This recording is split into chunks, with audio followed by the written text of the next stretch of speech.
tua. Kelapa muda saja kakak. Kelapa muda kakak. Pas. Bawa dia. Bawalah jatah gua. Angin rindu ingin ku sampaikan. Halo Sobat Bangsa, kembali lagi di channel Postrap, Forum Strategis Arah Bangsa, yang mencoba untuk selalu menghadirkan rekan-rekan sebangsa yang inspiratif dan bisa membawa menjadikan inspirasi di Indonesia yang lebih baik, terutama di kalangan anak muda.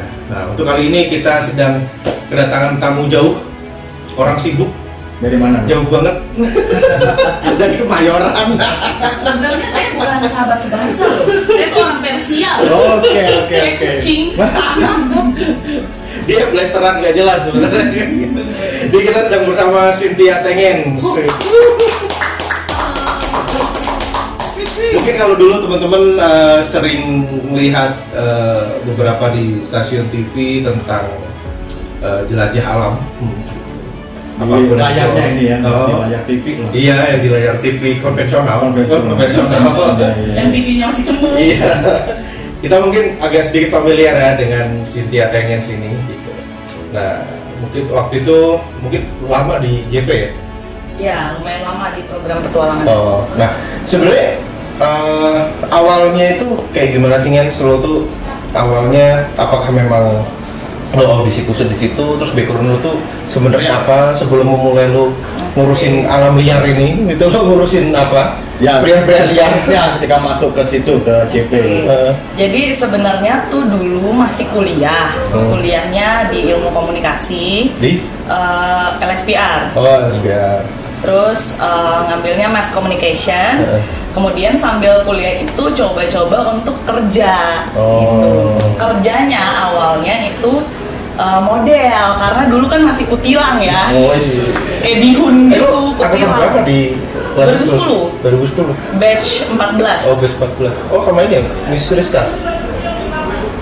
Lupa lagi. Iya, parah nih. Jujur banget. Ini murid lo kacau nih, Riz. Maaf, jujur saya lupa nama dosen-dosen saya, kecuali dospem. Iya. Nah, terus jadi waktu masih kuliah sekitar semester 2 itu mulailah cari kerjaan, kayak freelance. Tapi modelnya nggak ditinggalin lah langsung. Itu awalnya tuh kerjaan pertama tuh model dulu karena masih lego lah ya itu. Betul, model dulu, kemudian bintang iklan. Setelah itu mulai ada Instagram belum, mulai ada Twitter kan. Terus di situ mulai punya followers lah. Ya. Terus ada followers yang bilang bahwa Kak, coba dong casting program TV ini lagi nyari presenter. Terus akhirnya di situ gue nyoba lah. Ngirimin CV ke stasiun JP itu? JP. Di Trans 7 kan. Jadi gue ngirimin CV hari ini, besokannya ditelepon suruh datang untuk casting. Pas gue datang casting, gue dengan biasanya kalau misalkan gue mau casting untuk iklan, untuk suatu catwalk segala macam gitu kan, program, biasanya kan emang ya udah gue bergaya cewek aja gitu kan, namanya juga biasa berlenggak-lenggok kan. Walaupun lo gak jelas ya sebenarnya. Betul, sebetulnya dulu masih cewek banget mas. Terus akhirnya datanglah gue di stasiun TV ini mau casting, terus gue kayak gue salah kostum nggak ya? Karena semua orang tuh, bukan semua orang sih, kayak yang datang casting hari itu tuh pada pakai celana belel, terus kemeja flanel, terus pas masih di luar nih masih ngobrol, Mbak, basicnya apa ini? Aku atlet para layang. Adventure banget lah ya. Adventure banget. Aku sih tiap weekend naik gunung. Iya. Waduh. Outdoor abis. Dunia baru nih kan. Itu sama gue salah kostum kayaknya. Gue datang tuh pakai bulu mata anti badai kayak ini. Gue pakai rok tutu merah panjang. Gue dandan semuka. Terus gue pakai wedges kayak gini yang kayak cewek LSPR. Lo kayak ini ya, kayak mau audisi presenter ya? Kayak mau fashion show. Gitu loh. Karena emang gue kampusnya di LSPR yang biasanya kita emang ke kampus aja dandan gitu kan, setelannya begitu dulu kan. Terus kayak gue dateng, gimana nih? Kayaknya gue salah konsep apa gimana? Akhirnya udahlah masuk, ngobrol. Mereka tanya pengalaman segala macem, pengalaman di dunia petualangan belum pernah, kecuali lari waktu kerusuhan Ambon dulu, tinggal di hutan itu pernah, cuma kan itu nggak part of petualangan yang disengaja gitu ya. Itu adrenalin. Iya, itu adrenalin. Reality show. Itu kenyataan, bukan yang dibuat-buat. Terus akhirnya kayak pernah naik gunung nggak? Pernah sih naik gunung Bromo pakai kuda, karena dulu gue sempet jadi talent buat tugas akhir teman gue anak IKJ, terus diajak ke Bromo. Iklan itulah, pembuatan iklan atau apa? Film dokumenter itu. Itu program tugas akhir aja sih, okay. Tugas akhir anak IKJ kan. Terus kayak bisa berenang nggak bisa. Lo kan orang Ambon, kok nggak bisa berenang kan? Mohon maaf, gue tinggalnya di kota, bukan di pinggir pantai gitu. Di pinggir pantai belum tentu gue bisa berenang. Nggak semua orang Ambon bisa berenang. Betul, gitu loh. Dipikir karena pulau-pulau terus gue bisa berenang, nggak juga gitu loh. Gue ke sekolah pakai becak, bukan berenang gitu kan. Yang kayak gitu terus lo kalau ini gimana? Ya nggak gimana-gimana, coba aja gitu kan. Akhirnya selesai casting, 2 hari kemudian ditelepon, kita lagi mau jalan nih ke Semeru. Oke. Mau nggak ikut? Ya udah, ayo ikut. Nah dari situlah pertama kali benar-benar naik gunung yang serius itu naik Semeru. Tanpa kuda ya? Tanpa kuda. Semeru nggak bisa pakai kuda. Itu udah generasi keberapa ya kan? JP banyak juga tuh bosnya ya kan? Itu udah banyak sih. Itu tahun 2011 termasuk. 2011 ya, oke. Jadi udah dulu ada Riani Jamkaru, kemudian Vika Fitriana, Medina Kamil, Putri Ayudhya, baru tuh gue. Oke. Terus setelah itu ya udah mulai Semeru itu jadi titik pertama jalan di JP. Kemudian dari situ eksplorasi terus sampai sekarang. Oke. Tapi gimana tuh yang lo rasain itu kan berarti kan pertama kali lo naik gunung itu secara serius dan itu langsung kerja. Itu apa sih yang lo kesulitannya gimana tuh? Sebenarnya kesulitannya sih selain fisik ya. Fisik malah nggak ada masalah sebenarnya. Nggak ada sih menurut gue. Ya, kesulitannya cuma waktu. Dulu nggak ada treatment dulu, jogging apa? Nggak ada saat itu. Kesulitan masalahnya menurut gue waktu itu waktu sih. Karena gue kan masih kuliah. Terus gue inget banget pas trip Semeru itu, gue harus mengorbankan ujian akhir. Jadi gue milih, gue mau ujian akhir atau gue mau jalan JP. Karena gue milih lah di situ. Ya gue jalan JP aja dulu, ujiannya masih bisa nyusul karena ada schedule nyusul kan. Hanya tantangan lah ini ya. Jadi yang kayak secara kesulitan fisik mental sih saat itu mungkin karena baru pertama kali juga. Jadi yang kayak masih enjoy the ride aja gitu loh. Kesulitannya paling itu sih, harus memutuskan untuk jalan trip atau kuliah saat itu. Tapi lo dari itu kan pertama dan lo langsung enjoy. Langsung enjoy. Langsung kayak lo menemukan iya, ternyata seperti itu. Dan kayaknya gue match dengan kehidupan kayak gini nih. Padahal dari dunia lain loh, dunia model, kemudian dunia lain gaib. Kalau masuk dunia yang adventure dan penuh tantangan, nggak bisa putih-putih, medi-medi, nggak bisa ya kan. Matahari menyengat. Dan nggak ada persiapan kan, backgroundnya nggak ada gitu kan. Itu sih yang keren sih. Itu gimana mensiasatinya masuk ke wilayah-wilayah pedalaman, kemudian naik gunung? Sebenarnya kalau aku tuh sih prinsipnya cuma satu, enjoy. Karena kalau gue sendiri memikirkan bahwa perjalanan ini sudah pasti sulit. Perjalanan ini. Sorry jiwa-jiwaan. Perjalanan ini udah pasti sulit karena kita bukan sekedar liburan tapi kerja, harus ada liputan yang dibawa pulang dengan sempurna. Orang nonton lo di layar kaca, orang nggak mau tahu kesulitan lo di belakang kayak gimana. Mungkin kita di layar kaca nunjukin udah nyampe puncak gunung, padahal masih turunnya lagi belum gitu kan. Kesulitan belakang layar, terus kayak di situ mood lo harus bagus terus gitu, karena orang belum kan medannya ya, medan trekkingnya lah, medan perjalanannya. Makanya prinsip gue satu sih, enjoy aja. Karena menurut gue ketika kita menikmati perjalanan yang sulit dengan hati yang sukacita, segala sesuatunya akan terasa mudah. Tapi perjalanan mudah lo udah gerutu, bakal jadi sulit, jadi beban akhirnya. Betul, jadi beban. Apalagi kan banyak ini ya Om Ridho,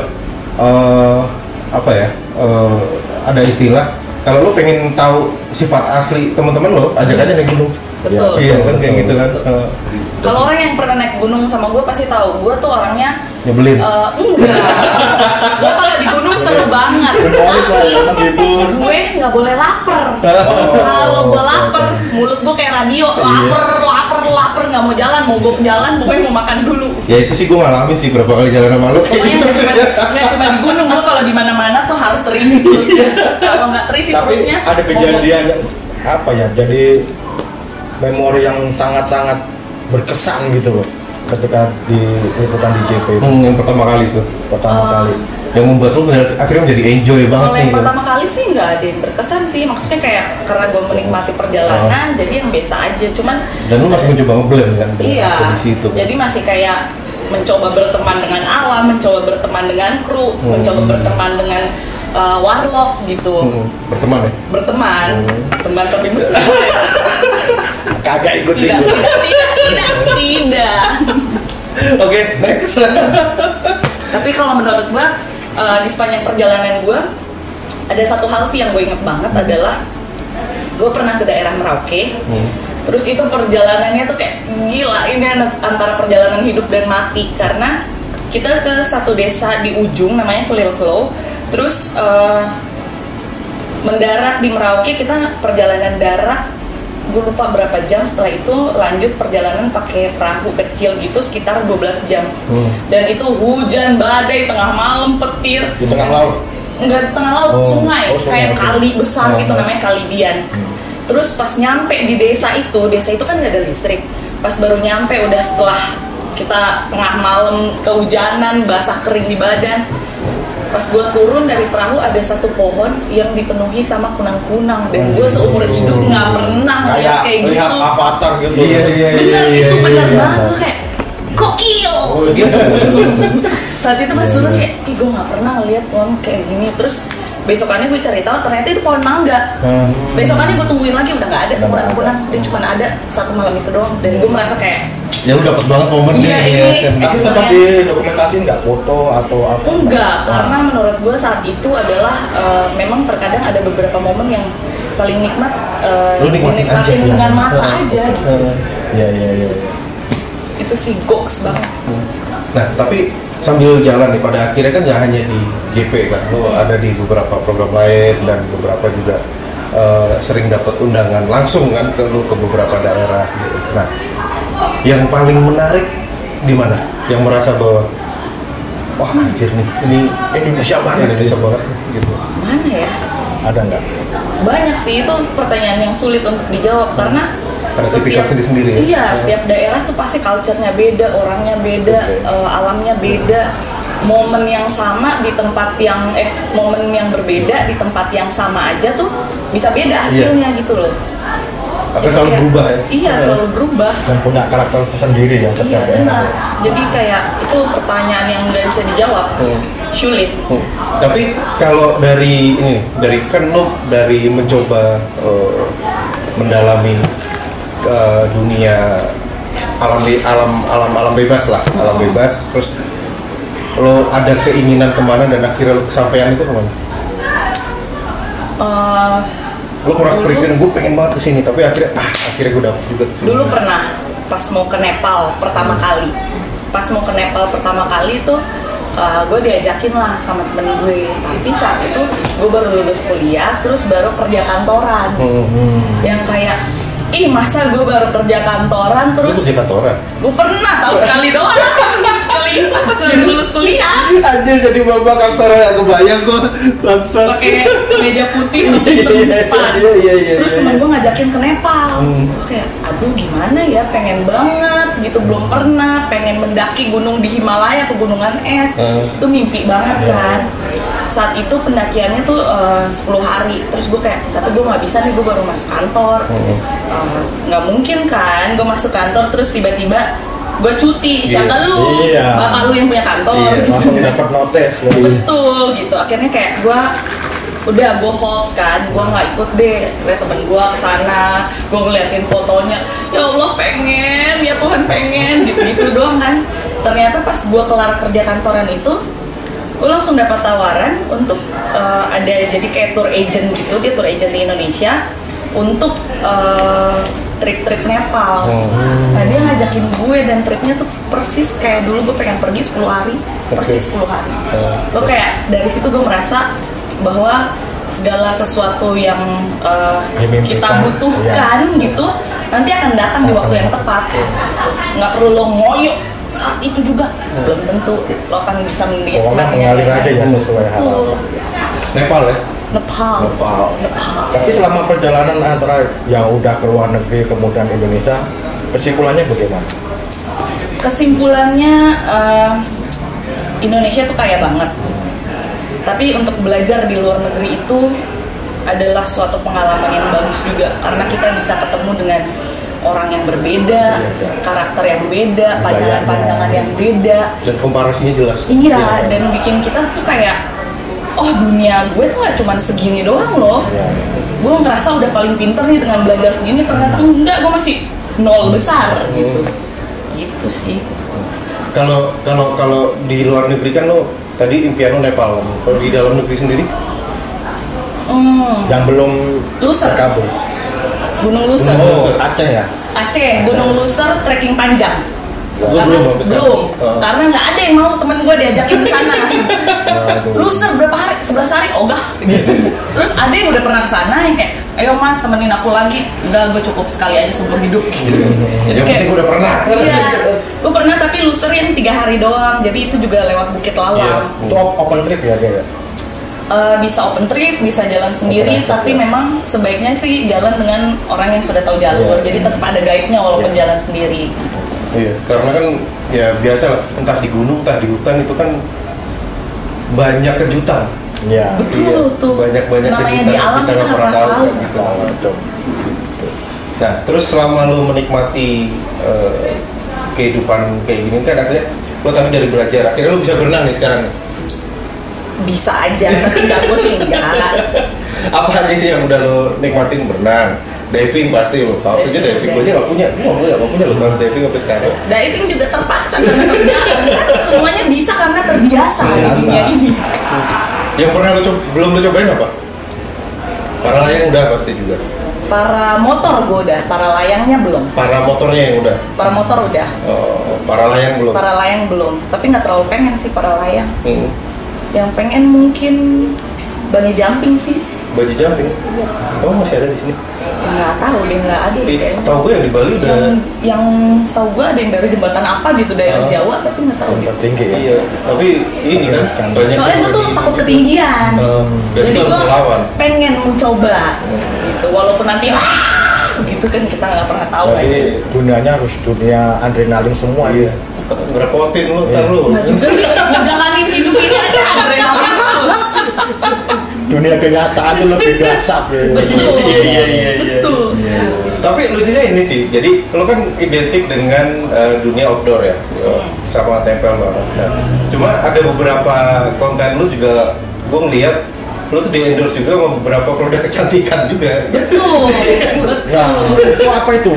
Jadi ambigu kan? Iya. Satu sisi di alam, tapi ada apa namanya skincare-nya gitu. Nah, kalau menurut gua sebagai perempuan haruslah bisa balance. Walaupun lo apalagi kalau lo main di alam, muka lo harus semakin dirawat daripada orang yang tidak bermain di alam. Oke. Yang nggak main di alam aja permaknya banyak banget, apalagi yang main di alam. Jadi gitu dua kan. kali lipat kan kalau Iya. main di alam. Iya. Betul. Iya, soalnya kan banyak yang mikirnya gini om, wah nih anak-anak outdoor nih identik dengan dekil. Iya. Usur, dan segala macam. Nah, terus kalau lu kan habis entah lu habis dari mana, tahu ada di story lo, oh, gue lagi pakai ini yang gitu. Iya, treatment. Iya. Sekalian kerja di endorse, sekalian promote kan. Iya. Betul, sekalian mulus gitu kan. Iya. Jadi harus dimanfaatkan sebaik mungkin. Bahwa apapun kondisinya, cewek tuh harus tetap cantik kan gitu. Betul, harus tetap bersih. Oh, bersih ya? Kalau cantik itu kan relatif. Iya. Kalau bersih kan sebagian dari iman. Benar nggak? Terus sekarang setelah jadi model, kemudian host adventure, apalagi sekarang yang Mbak Tengen Saya tuh jadi biduan loh mas, tahu nggak? biduan apa nih? Koplo apa? Enggak, jadi gini. Calon biduan koplo, tolong Iya. dukung aku. Cakep itu. Jadi dulu nih kita lagi jalan om ke Raja Ampat waktu itu kan. Terus kita dibantu sama beberapa teman-teman lokal sono. Nah salah satunya ada si Ardi nih, musisi. Nah dia tuh emang cukup bagus. Terus dia benar-benar ngangkat nama channelnya Cardinal Protocol. Nah, Cardinal Protocol. Jadi dia itu bikin lagunya bagus. Iya, keren. Dan sambil mengenalkan Raja Ampat lewat lagu. Jadi dia, pas lagi jalan sama dia ikut di tim kita. Terus mendadak ada ide dia suruh nyanyi, kan gitu, dibikin lagu loh. Iya, tiba-tiba. Iya. Walaupun ya kurang kita sukses ya. Ya karena kita tahu ya proses rekamannya seperti apa ya.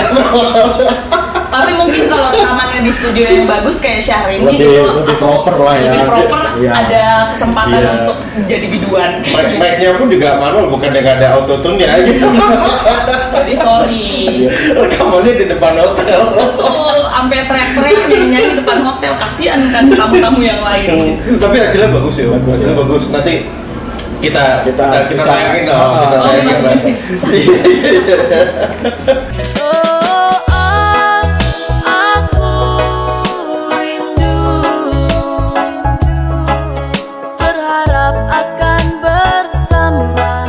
Nikmati alam ini. Aku rindu jelajahi negeri pari di pinggir Pasifik. Akhirnya Raja Ampat juga. Hai guys. Oke. Hai guys. Dalam satu minggu berapa kali Kita mau jalan-jalan. Wih, rame kali di atas. Selamat datang di Batu Karas. Halo guys. Kamu datang lagi guys. Budak konten basah kuyup. Kuyup ini keringat nih. Mandi di atas. Nah, cuma dia cukup tahu diri bahwa suara gue pas-pasan, akhirnya dia berhenti di situ. Kayaknya lebih cocok jadi rapper daripada nyanyi. Nah, terus di sisi lain nih Ngens, bahwa kalau gue ngeliat kan lo juga sering aktif di kegiatan volunteer ya. Itu kan kalau nggak salah lo ikut satu, itu apa sih kita nyebutnya organisasi atau NGO kan? atau Ya organisasi, awalnya komunitas, kemudian sekarang karena kalau kemana-mana kan ditanyain legalitasnya ya, jadi kita daftarin legalitasnya, kemudian sekarang udah menjadi yayasan sosial. NGO lah ya dia. namanya? Cakra Abipraya Responsif. Nah, itu di mana tuh basecamp? Basecampnya di Mampang, Tendean. Oh, deket Trans ya? Betul, deket. Seberangnya itu ya? Enggak seberangnya. Dia tuh deket Astra, Oh, oke. deket Jalan Bangka. Ya bergeraknya bidang apa Mbak? Sebenarnya bidang sosial, kebanyakan di pasca bencana. Tapi memang fokusnya tuh di anak. Tapi sekarang sudah mulai melebar ke program-program lain juga, misalkan kayak kemarin COVID. Itu adalah program-program reguler yang dijalankan selain program selain program pasca bencana. Terus sekarang ada traumatic healing apa gitu ya? Betul, biasanya ada program psikososial, kesehatannya juga ada. Kemudian sekarang udah mulai masuk ke rekonstruksi. Jadi pasca bencana kan ada recovery lah ya. Iya, betul. Kayak gitu sih. Iya, kan soalnya gini, gue kan melihat bahwa setiap lo kalau nggak lagi syuting di mana, terus tahu-tahu lo lagi berada di mana dengan mereka kan gitu loh. Betul. Terus ya makanya nyari dia ini susah banget tuh. Kayak janjian sama presiden, anjir susah banget. Cita-cita biasa ke alam bebas ya kan. Kayak ini janjiannya ya sebenarnya udah dari sebulan lalu gitu loh, udah dari sebulan lalu, pada akhirnya baru gue ingetin. Mbak, jadi gimana ini kakak, kita ketemu kapan? Dan terakhir kemana habis dari Lahat ya? Habis dari Lahat tuh kayak gitu terus gitu. Tapi modelnya juga udah dilepas ini, fokus ke apa, ke volunteer tadi ya? Udah nggak jadi model karena udah nggak kutilang ya. Tapi kalau model di alam juga bisa. Tapi kalau dulu kan model kan harus kutilang. Tapi kalau sekarang model udah nggak harus kutilang. Iya, jadi udah. tolong semuanya yang nonton kalau mau kontak saya masih bisa. Iya. Sekarang sih lebih ke presenter, host, terus ngonten juga di Instagram, terus volunteering. Nah yang membuat lo nyaman, kayaknya lo kalau gue ngeliat dari kadang-kadang kan gini, apa yang terlihat di media sosial itu tidak seperti apa yang sebenarnya kan gitu loh. Ya kita tahu lah beberapa ada efek gitu loh. Cuma kan karena gue tahu lo juga gitu loh, bahwa kelihatannya bahwa lu tuh sangat menikmati kegiatan itu gitu loh. Jadi apa sih yang membuat lu tuh akhirnya ini kayaknya gue harus ikut terus nih? Karena gue ngeliat lu sering banget gitu loh. Ketika lu tadi seperti yang gue bilang, kalau nggak lagi syuting, nggak lagi di mana, tahu lu ada di mana dengan mereka, ngurusin tahu sama anak-anak, ngurusin ini, terutama di daerah timur kan. Prioritas apa namanya? Dari sisi kemanusiaan lah ya. Kegiatan kemanusiaannya itu lebih. Sebenarnya tuh karena biasanya kalau traveling itu kan gue travelingnya jarang yang traveling cantik ya. Jadi travelingnya memang lebih mendekatkan diri kepada masyarakat, living like a local. Dan gue memang sangat tertarik dengan berbagai kehidupan masyarakat yang ada gitu. Kemudian dari situ mulai melihat banyak sekali problematika gitu. Selama ini kan gue kalau traveling tuh gue ngambil ilmu, ngambil gambar, ngambil segala macem lah. Tapi gue merasa tidak pernah memberi nih. Gue memberi lewat edukasi di sosial media, lewat edukasi lewat TV, tapi tidak pernah memberikan langsung ke masyarakat yang turut bergerak bersama gue nih. Jadi gue merasa bahwa ini adalah kesempatan yang sangat tepat untuk ya udah, gue nggak terus-terusan ngambil. Kalau ngambil terus penuh gitu. Ini badan kita nih diisi terus penuh. Kita harus balance juga, harus ada yang masuk, ada yang keluar. Ada saatnya kita harus giving kan. Betul. Nggak hanya take it Mulia sekali. Take and give. Tapi emang harus seperti itu sih ya. Tapi di awal pertama gue kenal dia itu agak underestimate sih gue akuin itu. Apalagi dengan ini maaf ya, memang tidak semua gitu. Cuma hampir jarang lah. Jarang. Terutama ketika disodorin sama beberapa nama-nama yang bercetak biru gitu kan, ntar jangan-jangan bikin konten buru-buru pakai payung nih ya, gue bilang ribet nih, nah, ternyata enggak gitu. Betul. Tapi pulang Jakarta cari perawatan. Itu kan pribadi lo, yang penting gak ngerepotin gue, konten gue jalan tetap kan gitu. Kayak gitu. Nah, tapi apa sih yang lo dapat dari volunteering itu sendiri gitu? Karena kan ini bukan kegiatan hal yang happy sebenarnya kan gitu, dalam tanda kutip ya, bukan kegiatan yang happy, walaupun mungkin di beberapa orang mendapatkan esensi kebahagiaannya di situ mungkin. Tapi apa sih yang membuat lo tuh ini banget? Kalau gue merasa terpuaskan sih, terpuaskan ketika ada yang bilang, Kak makasih ya, terpuaskan ketika ada yang bilang, Kak nanti balik lagi ya. Terus ada beberapa yang gue ngeliat anak kecil ditinggal sama dia nangis pak. Anak kecil, ibu-ibu. Padahal kayak kalau gue sendiri merasakan bahwa sekarang gue punya keluarga di berbagai daerah di Indonesia. Betul. Kemanapun gue pergi, ada hati gue nih kayak gini nih, misalkan nih spotek di sini, spotek di sana, spotek. Rumahnya banyak lah ya. Betul, gitu. Jadi gue tidak menganggap bahwa rumah gue di sini doang. Ternyata rumah adalah di mana hati gue nyaman. Gitu. Nah ini yang paling nyaman di daerah mana yang sekarang intens di situ berkegiatan? Sekarang lagi intens banget tuh NTT sama Papua. Jadi betul, rencananya kita lagi mau bikin sekolah di NTT. Terus setelah mana NTT? Lembata. Oh Lembata, oke. Ya, sekarang kita masih Kupang sonan ya? Iya, dari Kupang masih nyebrang lagi. Jadi dulu Flores Timur, sekarang udah pulau sendiri kan, Pulau Lembata gitu. Jadi sekarang sih masih dalam proses penggalangan dana untuk bangun sekolah ini. Jadi itu sekolah pasca bencana. Mereka sudah direlokasi oleh pemerintah, tapi memang pemerintah masih fokus di relokasi rumah karena banyak sekali yang terdampak kan. Tapi selama relokasi rumah ini, sekolah belum terbangun dan mereka masih, ya rumahnya udah di rumah baru dari pemerintah, tapi sekolahnya masih balik ke zona merah. Yang tiap hari aja tuh masih darurat lah ya. Iya, tiap hari gunungnya masih erupsi. Jadi harus segera dipindahkan. Dan lo lagi intens di situ sekarang? Lagi intens di situ.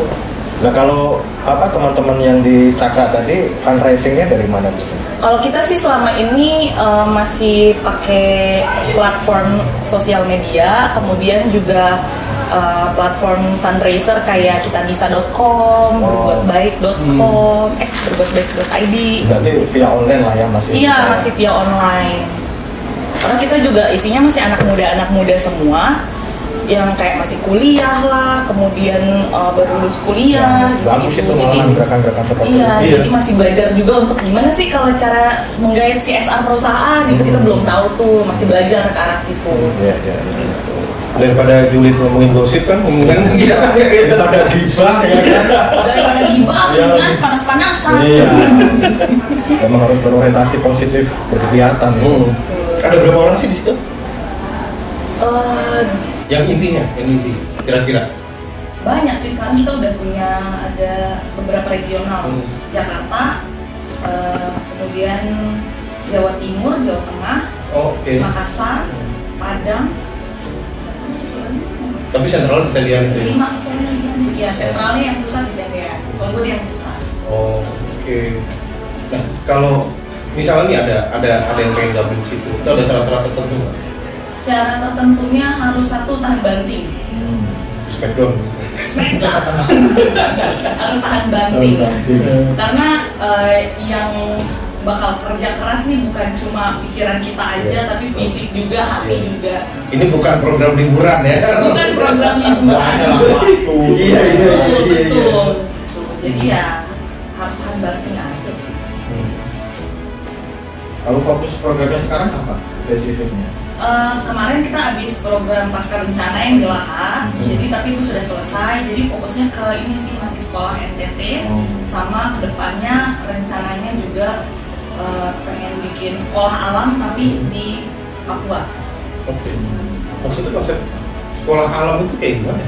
Konsep sekolah alam itu Soalnya gini, gue mengenal beberapa sekolah alam gitu, dan mereka itu kan punya konsep yang beda-beda gitu. Ya. Itu konsep yang pengen dibangun sendiri. Kalau misalnya di Papua sendiri kan udah emang daerahnya alam gitu. Nah, itu mau dibikin seperti apa? Nah, kalau kita sendiri pengen bisanya nih, karena kita kemarin sempat melihat ke beberapa titik di Papua yang gurunya tuh cuma ada 2 orang, gurunya ke sekolahnya aja bajunya robek, gurunya nih bukan siswanya nih, gurunya aja bajunya robek sendiri, nggak masuk angin dia gitu kan.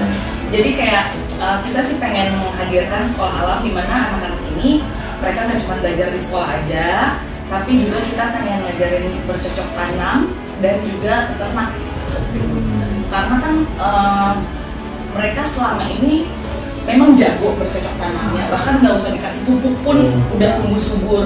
Cuma bagaimana mengolah itu menjadi suatu produk yang ada value-nya. Ada value-nya itu kan mereka mungkin belum. Jadi sisi soft skill ya. Betul. Terus beternak, misalkan di sana saat ini mereka kalau cari protein itu susah kan. Jadi dari beternak itu juga bisa buat proteinnya mereka. Tapi bener nggak sih, kan gue beberapa kali melihat kayaknya kalau terutama di Papua ya, murid-muridnya itu ada yang sampai harus berjalan berkilo-kilo dari sekolah itu. Betul. Benar seperti itu ya? Betul sekali. Gue ketemu jalan kaki. Ada yang jalan kakinya setengah hari. Kayak ninja Hattori lah ya pokoknya. Terus kayak sempat gue kayak, rumah kamu di mana? Belakang sana. Belakang gunung sana. Belakang gunung. Terus kalau ke situ kakak bisa ikut? Bisa. Berapa jam? Kan mereka nggak terlalu ngeh dengan berapa jam. Ya paling kakak kalau jalan siang sampai sore lah. Oke.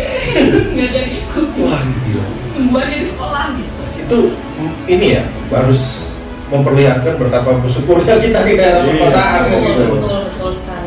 Dengan segala akses kita malah jadi males gitu. Goodwill-nya dari pemerintah daerah setempat ada apa namanya supporting nggak dari teman-teman yang gerak di sana? Kalau kita sendiri memang kemarin tuh untuk yang di Papua ini kerjasamanya sama KLHK. Jadi karena Kementerian KLHK tapi Balai Pangan Nasional Lawrence yang di Papua. Jadi kemarin karena sempat ketemu di suatu eventnya KLHK, kenalan lah sama kepala balainya.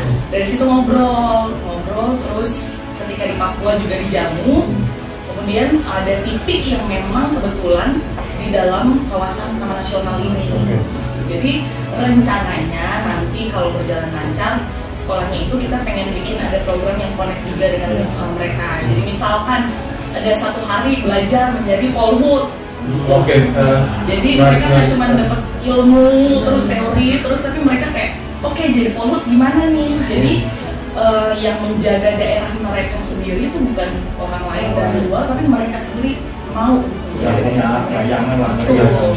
Karena emang gini, ini kan kita kayak sering pengalaman aja kan, kayak misalnya terutama di daerah-daerah terpencil itu kan selalu bermasalah dengan kurikulum kan gitu loh. Kurikulum berubah, mereka baru penyesuaian, ganti lagi kurikulum. Nah, kalau mereka tidak punya cara sendiri, kapan beres ya kan gitu, kasihan juga gitu. Keteteran kan, ketinggalan terus. Gitu. Iya, ketinggalan terus. Gitu. Tapi untuk kedepannya, ini kalau dari lu sendiri, lu tuh pengen punya bayangan mau jadi apa sih sebenarnya? Kalau gue pengen jadi orang kaya yang tinggal ongkang-ongkang kaki, mau bikin sekolah di mana? Tebak. Sekolah di mana? Tebak. Terus gue pengen punya hutan dan gue pengen punya cabin in the woods dan the woods-nya gue punya. Jadi gue akan berkebun, bercocok tanam, gue akan beternak di situ. Kalau gue pengen main ke sungai, gue punya sungai. Berarti gue integrated lah ya. Dia tuh balik lagi jadi Pithecanthropus erectus dia. Berburu dan meramu. Kalau kita ada esensi dasar menjadi manusia. Iya. Sana memang. Tapi emang pada akhirnya kalau kita melihat ya dari perjalanan orang-orang, terutama orang-orang sukses juga kan gitu, itu kembali ke sesuatu hal yang manual. Ujungnya akan kembali lagi ke pada hakikatnya kan kayak gitu. Tapi kalau gue kayaknya untuk ngepel gue tetap pakai robot. Itu salah satu goal terdekat gue, pengen beli robot yang bisa buat ngepel. Oh yang bulat itu ya? Bulat itu. Didiemin. Iya. Walaupun tinggal di hutan tapi harus tetap kayak gitu. Iya. Sinyal tetap harus ada ya kan. Ya boleh lah. Enggak, sinyal mungkin nggak ada nggak apa-apa. Internet kencang ya. Yang penting internet kencang, nggak ada sinyal juga nggak apa-apa dah. Nah, untuk sekarang nih apa yang ada di bayanganmu untuk melakukan traveling? Jadi kayak misalnya nextnya kalau lu punya kesempatan lu pengen kemana dan pengen ngapain nih? Mimpi lu di untuk Indonesia? Masih fokus ke Papua sih. Papua itu karena kan sekarang lagi gerak untuk NTT nih. NTT ini sedang bergerak, udah mulai kita masih cari dana dan kita udah mulai proses pembangunan fondasi, udah peletakan batu pertama udah. Iya, udah jalan. Walaupun dananya belum ngumpul semua, cuy, yakin aja dulu. Iya, benar. Terus mulai fondasi ada pasti. Betul, itu kan akan memacu kita cari tuh duit gitu. Konsisten. Iya, terus kemudian masih fokusnya di Papua itu sih, karena menurut gue Papua masih banyak sekali yang bisa dikembangkan. Dari situ baru kita lihat aja. Oh, ini berarti sebagai prototipe ya, prototipe nanti teman-teman perkembangan ke yang lain daerah ya. Betul, bisa dibilang seperti itu. Karena selama ini kita bergeraknya masih di bidang kebencanaan. Jadi pasca bencana yang tadi aku bilang bahwa kesehatan, psikososial, belum ada yang program panjang dan padat kayak gini tuh belum. Sustain lah ya. Iya, muncul. Nah, kalau selama melakukan kegiatan volunteer atau apapun itu kayak tadi, sering nggak sih ketemu sama konflik-konflik gitu? Ada yang rejected atau apa? Oh sering. Gak usah jauh-jauh di Jakarta aja kita bikin program juga kadang ada yang rejected gitu. Tanah sengketa, tiba-tiba kita mana tahu itu tanah sengketa, padahal cuma programnya kayak bagi-bagi makanan, itu bisa menjadi masalah. Terus kayak dari ormas mana nyamperin, wah ini harusnya ada izin ke saya, kamu siapa dalam hati gue gitu kan? Antum saha gitu kan? Kita punya daerah sini gini, tahu gitu antum lah, tadi harusnya menjaga ini biar berjalan lancar gitu. Ya modelan minta-minta duit rokok banyak. Itu kayaknya culture banget. Karena kan di situ mentality kan. Kita masih seperti itu. Itu sebenarnya yang berubah. Baik, ditolak duluan. Tidak coba saling support gitu. Tapi yang saling support juga banyak banget. Walaupun kadang kita masuk ke suatu daerah yang memang hati-hati ya, daerah konflik nih. Kayak kemarin aja mau ke Papua, itu gue dapet DM banyak banget. Gens, lo kesana nggak dikawal aparat? Nens, lo kesana nggak takut KKB? Nens, lo kesana, di sana kan lagi konflik gini. Pas udah mau berangkat aja, jadi kan saat itu memang gue dapet sponsor dari salah satu maskapai nih. Mau berangkat nih, udah mau berangkat besokannya, telepon lah sama si direktur maskapai ini. Kamu yakin mau berangkat ke sana? Lagi ada info gini loh. Ya udah tengah jalan, yakin aja lah, bos. Karena kalau gue sendiri punya prinsip gini, kita nggak akan pernah tahu umur kita kapan. Kita nggak akan pernah tahu takdir kita bagaimana. Kalau nanti takdir lu amit-amit kenapa-napa di suatu tempat, ya udah itu takdir lo mau apa, lo mau takdir di mana. Yang penting lo yakin aja bahwa niat lo baik. Iya. Semesta akan mendukung lo untuk mewujudkan itu. Tapi kalau betul, mestakum. Sedangkan kalau lo belum jalan, lo udah pesimis duluan, lo udah ragu-ragu atau lo udah kayak niatnya nggak baik, ya udah. Ibarat mau perang udah kalah duluan. Iya, gitu kan. mentalnya udah jatuh bos gitu. Dan ternyata pas jalan ya, Kan aja ya. walaupun memang ada banyak hal yang tidak sesuai dengan perkiraan, tapi ternyata fine-fine aja. Kita bisa kok melewati. Intinya sih kita nggak bakalan bisa menyenangkan semua orang sih, gitu. Betul. Dengan apapun kepentingannya ya. Betul sekali. Gue percaya banget dengan filosofi Three White Monkey. Dimana kita cuma punya 2 tangan. Kalau kita lihat di emot WhatsApp tuh ada monyet yang nutup mata. Itu artinya bahwa kita nutup mata dari segala hal yang tidak perlu kita lihat, nutup telinga dari segala hal yang tidak perlu kita dengar, dan nutup mulut dari segala hal yang tidak perlu kita katakan. Kita nggak bisa punya 2 tangan untuk nutup mulut semua orang, nutup mata semua orang. Nggak bisa, itu untuk diri kita sendiri. Jadi kayak ya udah jalan. Yang penting hatinya klik ya kan, jalan ini ada. Lu wise banget dari ini anjir. Gue Belajar dari alam.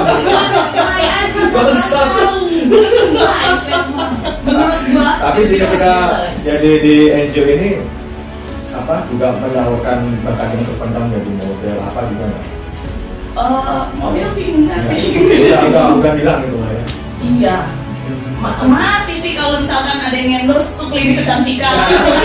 Ini perempuan buluk masuk klinik kecantikan saya keluar jadi kinclong, itu masih berjalan. Jadi glowing gitu. Iya, itu masih. Kemarin sempet sih gue cobain glowing sehari ini. Tapi kalau model yang jalan di catwalk udah enggak. Nah, terus apa nih dari segala hal pengalaman lo gitu, garis benang merah apa sih yang bisa lo ambil dari kehidupan lo sebenarnya yang ingin lo sampaikan ke teman-teman anak muda? Menurut gue kehidupan ini pasti berjalan turun naik. Jadi kuncinya cuma satu, jalanin aja. Gak perlu muluk, tinggal jalanin kok. Hari ini buruk, gak mungkin akan buruk selamanya. Hari ini baik, gak mungkin akan baik selamanya. Yang penting niat lo mau ngapain dulu di situ kan? Ya udah jalanin aja. Menyalurkan energi baik lah ya ke semua orang. Enggak, nih obrolan kita sama dia nih, ini gak kayak obrolan gue biasa. Ini soalnya kan berbeda. Gue tau nih dia pecicilan ya, pecicilan minta makan mulu kan. Pokoknya gak bisa lapar. Kelemahan gue Jangan sama dia, itu cemilan itu harus ready lah pokoknya. Cemilan minimal nasi padang. Jadi ususnya udah banyak. Iya. Oke, next plan terdekat lu mau kemana? Next plan sih mau ke Jepang. Di bulan Juli. Tapi kalau misalkan sebelum Juli ada panggilan-panggilan lainnya, nggak tahu lah, namanya juga manusia berencana, Tuhan yang menentukan. Tapi kalau untuk berencana pengen bulan Juli nanti pengen ke Jepang, pengen naik Gunung Fuji pas ulang tahun. Oke. Keren. Semoga ada sponsornya yang denger nih. Dulu Kan biasanya kayak gitu kan. Kalau di tiket lagi, Endorse. Kan biasanya gitu kan, kalau artis influencer tuh pengen kemana ada aja yang sponsorin, ada aja yang endorse kan begitu. Amin. Enaknya begitu dia sering gratisan, bangsat dia. Oke, apa lagi mau kalau program udah itu aja ya berarti pemain apa di Indonesia Timur ya, belum ada kegiatan yang lain ya. Untuk waktu dekat ini belum sih. Tapi untuk di Jakarta akan ada ini sih program sahur on the road. Oke. Kemudian ya program di bulan Ramadan ada. Reguler lah ya. Iya, program Dan kita terbuka ya, kalau misalnya lo pengen bikin kegiatan di Digra, silakan. Sangat terbuka, silakan dipakai dan dimanfaatkan nih. Siap. Dengan kafe yang ada. Nah, inspirasi apa ya kalau menerangkan ke anak-anak muda itu apa yang harus dikeluarkan tentang kita kah atau imajinasi kah, apa itu? Kalau menurut gue tuh harus berani bermimpi, berani berekspektasi walaupun nantinya mau sakit apa enggak, yang penting berani dulu aja. Oke. Kemudian berani untuk menjalani mimpi. Mimpi terbaik adalah mimpi yang dijalankan, walaupun nanti gagal. Betul. Jangan takut gagal deh. Tapi yang jelas sih mawas diri juga sih Om. Kalau kata Niji kan emang hidup adalah mimpi, cuma nggak mimpi jadi presiden juga kan gitu. Tapi beneran, mimpi gue tuh jadi presiden tau. Lo kalau tanya cita-cita gue jadi presiden, tapi gue bingung karena satu gue perempuan, kedua gue orang Ambon, ketiga gue ada turunan Cinanya, keempat gue Kristen, semua minoritas tuh ada dalam gue, tapi gue pengen jadi presiden. Kalau kata lo nggak masuk kriteria, jadi politisi. Iya, jadi politisi. Kan udah ada tuh beberapa dari rekan-rekan lo presenters itu yang udah beberapa masuk partai itu kan. Iya banyak sih teman-teman SMA gue juga. Iya. Gue tawaran dari beberapa partai juga udah. Cuman memang belum klop aja. Iya, terutama partai anak muda itu kan Gue pengen jadi presiden sih. Bukan pengen jadi anggota DPR. Enggak, mau langsung. Iya lah, sekalian itu survivor kan gitu. Lanjutin IKN. Oke, itu tadi obrolan singkat kita bersama Cynthia Tengens. Tengens itu berarti nama keluarga ya? Betul, Marga keluarga dari Ambon yang jauh-jauh merantau ke Jakarta dan akhirnya menjadi kayak gini.